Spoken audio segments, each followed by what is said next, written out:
the St. Albans Museum. This story takes place in St. Albans, Vermont. I'm not sure of the year, 2002 to 2005. A group of us decided to go on the infamous Haunted Walk. It's October 8th, so we're not thinking it could be spooky as the veil would still be thin for hauntings. For most of the walk we didn't see or hear anything but learned some interesting stories. For the end of this tour, we go into the St. Albans Museum, where there are many stories to be told about the hauntings there. All was entertaining so far until we got upstairs to the room where the plaster cast hand of Darcy McGee is kept.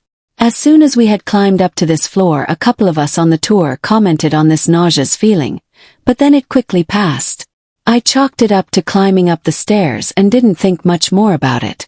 We continued past the landing/upper room, following the guide into another room that has one of the split Dutch door type things where the door is in two halves, where the top or the bottom can be latched closed while the other remains open. The tour guide leads us to the infamous hand and starts telling us the tale of how and why the hand was cast. When we hear bang, I won't lie, I screamed and almost peed myself. We all turned to look towards where the bang came from. It was the door behind us that we all just walked through. As we looked at it, it was slowly moving back to the wall. Then bang, it came flying shut again.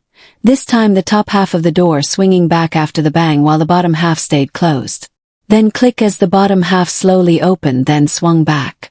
The feeling of nausea returned, as well a feeling like it got really hot in the room.